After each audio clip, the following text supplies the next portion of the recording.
Welcome back, everybody. I'm Jake, the Scary Story Guy, and today we are talking about the fifth and ostensibly final installment in the Insidious series, Insidious: The Red Door. And this is a movie that, for me, marks the passage of time in an interesting way. A couple years ago, I started this YouTube channel, having never filmed or edited a video in my life. So I wanted to review some low-stakes movies to start out, just to get me some experience. I was looking for a series of movies that were kind of in that sweet spot. I didn't want them to be bad just because I didn't want to talk about movies that I hated, but I also didn't want them to be so good that I would one day look back on my shoddy editing and say, you know, damn, these movies deserve better. And just between you and me, I also wanted to throw a couple of jump scares in my videos to scare the shit out of my wife when she watched them. So I landed, of course, on the Insidious series. Those 4 films were among the first 4 I ever reviewed on this channel. And at the end of my review for Insidious 4, I mentioned that this film, Insidious: The Last Door, was in the works. And at the time, I was definitely intrigued by it because I really enjoyed the first 2 Insidious movies. They followed the story of the Lambert family, Patrick Wilson, Rose Byrne, and their kids,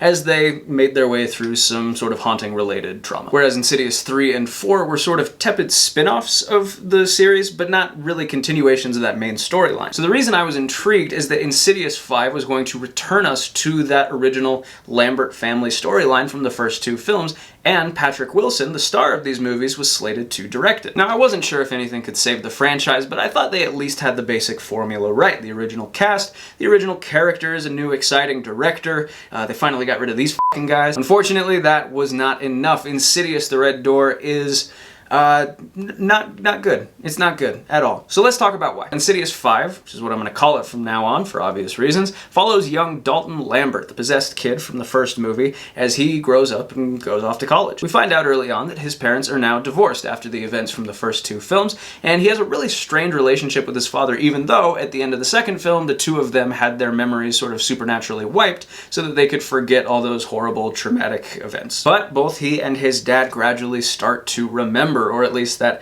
arena in their minds starts to open up again, and we go from there. Now, we've really got to start with the script. The script for Insidious 5 was written by a guy named Scott Teems, who the track record is not great. Most recently, Scott Teems wrote the scripts for Halloween Kills and Firestarter, neither of which I saw, so I don't want to go too hard on him here, but neither movie was well received, and a poor script was often cited as the reason why. Unfortunately, Scott Teems also wrote the script for the upcoming Exorcist film. It's either a prequel or a sequel, but they're bringing back a lot of the original cast, including a 90-year-old Ellen Burstyn, so there's been a lot of hype for that, but unfortunately, the test screenings have gotten some pretty dismal results. And it just goes to show in this era of, you know, writer strikes and is AI going to take over a bunch of screenwriting jobs, that good writing, really good writing, is both a hot and a necessary commodity. It doesn't matter how good the acting is, which it's fine here, by the way, and it also doesn't matter how good the direction is, which, you know, Patrick Wilson does a good job here for his directorial debut. If you don't have a compelling well to draw from. The script is the well. Everything the cast and crew do use this document as a foundation.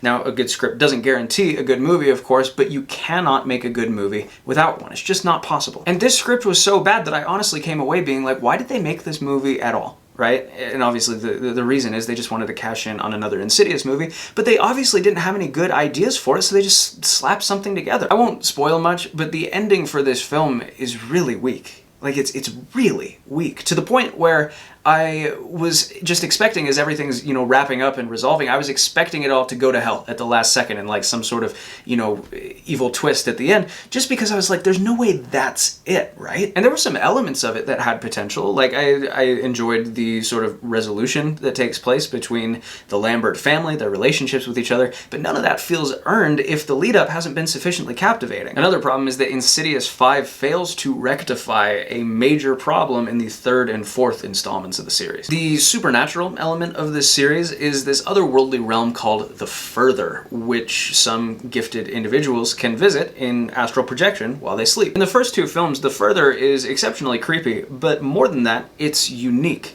There's this really interesting vibe to the place. It all feels totally novel. There were also some backstories given for the sort of demons and ghosts, etc. that we encountered that were actually, they stuck with you. But in Insidious 3 and 4, all that was basically scrapped for a bunch of generic-looking hallways with fog, and some generic looking bad guys that we had no knowledge of or connection to. And I hoped that a return to the original Lambert storyline would also mean a return to the, I don't know, the mysterious lore and the bizarre imagery of those first two films, but sadly it did not. There was one ghost that was kind of cool, like gave me Sixth Sense vibes. There was a fairly intense scene involving an MRI machine, which apparently was spoiled by the trailer, which I avoided. I've been doing that more and more lately. I can't watch these trailers. More often than not, they just completely ruin the movie. I'm sick of it. Of course, that doesn't really matter when a flaccid script ruins the movie anyway, but now I need to own up to a mistake that I made in my reviews for the third and fourth movies of this franchise. I was sort of all over the place with the ratings I was giving movies.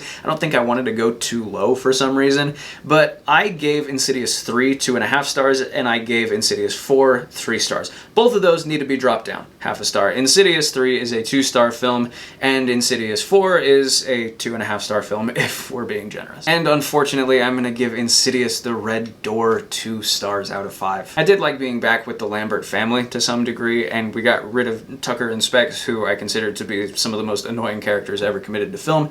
So I can't definitively say Insidious, the Red Door, whatever, was the weakest installment in the franchise, but it definitely had the worst script. And yeah, I was looking forward to it. I came away totally underwhelmed. Alright guys, as always, stay tuned for more spooky content coming soon. Might have to review a new A24 movie called Talk to Me, seeing some interesting buzz about that. And in the meantime, thank you for watching this video, and here's hoping you survive to see the next one.